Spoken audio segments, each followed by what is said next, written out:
네, 오늘 본문 말씀은요, 17절부터 시작되는데요. 바울이 3차 전도 여행 일정을 모두 마치고 가이사랴에서 이제 예루살렘에 도착하게 됐을 때의 이야기입니다. 그곳에서 바울은요, 자신이 선교 중에 있었던 일들, 즉, 하나님께서 자신을 통해서 어떻게 일하셨고, 또 이방인들에게도 하나님이 성령으로 임재하셨다는 그런 놀랍고 은혜로운 일들을 모두 보고하게 된 것이죠. 바울의 선교 보고를 들었던 사람들은 바울의 말에 하나님께 영광을 돌리면서도 또 한편으로는 걱정스럽게 바울에게 한 가지 이야기를 꺼내게 됩니다. 바로 예수님을 믿는 수많은 유대인들이 바울에게 한 가지 오해를 가졌는데 그 오해란 것이 바울이 율법을 완전히 부정했다는 그런 소문이었던 것이죠. 이에 바울은 그리스도를 믿고는 있지만 아직도 율법을 지키고 있는 유대인들의 오해를 잠재우기 위해 자신도 이 유대인 율법의 결례 의식을 치르게 된 것이었습니다. 그렇지만 바울은 그들의 시선이 두렵거나 또는 그들의 압박감 속에서 억지로 결례를 치룬 것이 아니었습니다. 한 가지 예를 들어보겠습니다. 어느 시골 마을이 있었는데요. 이 마을은 교통이 그렇게 좋지 않아서 시장까지 가려면은 먼 길을 돌아서 꼬박 1시간이 걸리는 곳이었습니다. 그러던 어느 날에 이제 시간이 흘러서 이 마을이 드디어 개발을 하게 되었던 것입니다. 그래서 교통 상황도 좋아지고 또 마을에서 시장으로 가는 길은 이제 다른 길로 뻥 뚫렸기 때문에 20분이면은 걸어서 20분이면은 충분한 지경에 이르게 된 것이었습니다. 그래서 많은 사람들이 다 새롭게 만들어진 길로 쉽게 왔다 갔다 하는데 어느 한 사람만 아직도 예전에 있던 길로만 다녀가는 것이었습니다. 이 사람에게 왜 지금 새롭게 개발된 길로 가지 않고 굳이 예전 길로 힘들게 다니냐고 이렇게 물어보니까 이 사람은 자신이 어렸을 때부터 지금까지 이 길로만 갔기 때문에 여기가 더 편하다는 것이 그 이유였습니다. 대수롭지 않은 이유긴 하지만은 뭔가 좀 답답해 보이기도 하죠. 아마 예수님을 믿는 유대인들이 바로 이런 상태가 아니었을까 싶습니다. 목적지는 같긴 한데 가는 길을 굳이 삥 돌아서 가는 느낌이죠. 우리도 알다시피 그리스도께서 우리의 죄를 대속하셔서 율법을 완성시키셨고 또 자신이 완전한 율법이 되어 주셨기에 더 이상의 제사나 정결 의식을 굳이 할 필요는 없는 것입니다.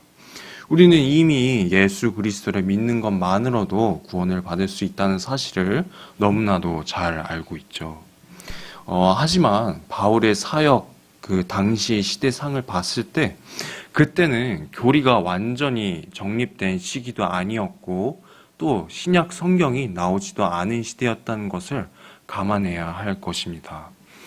그렇기 때문에 이때의 유대인 기독교 신자들은 이제 막 복음을 받아들이면서도 또 한편으로는 율법에 의지하고 있는 일종의 과도기적 상태였던 것이었습니다.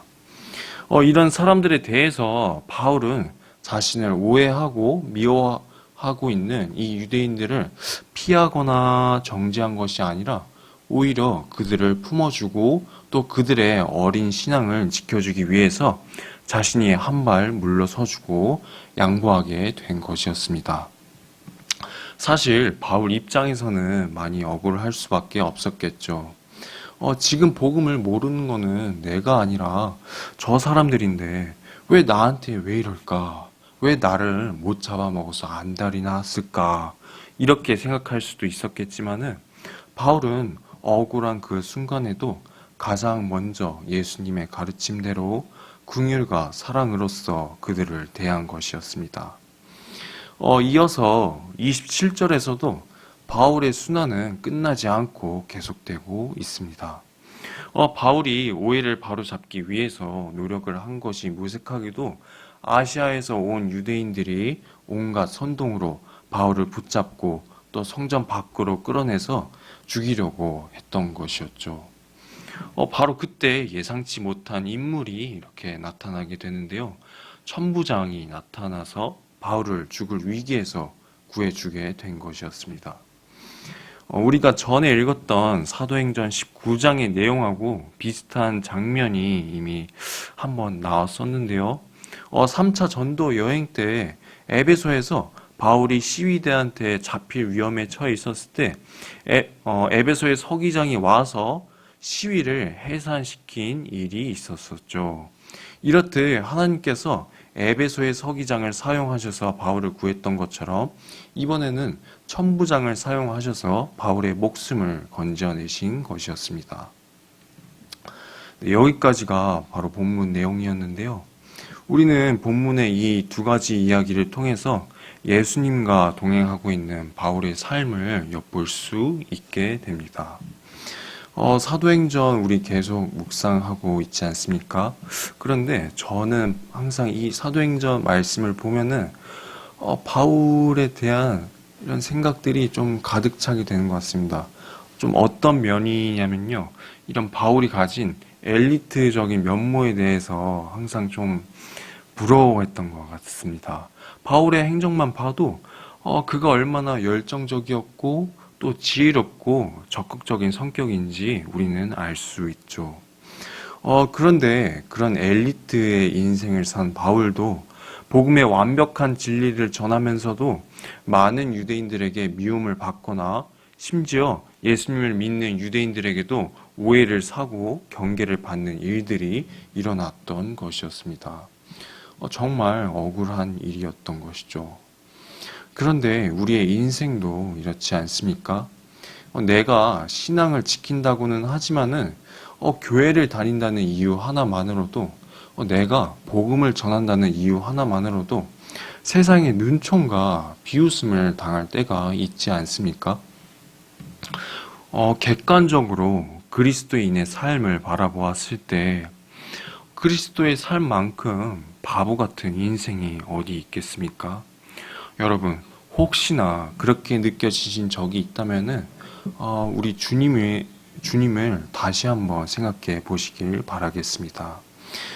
주님께서는요, 바울보다 훨씬 많은 오해와 무시를 당하신 분이십니다.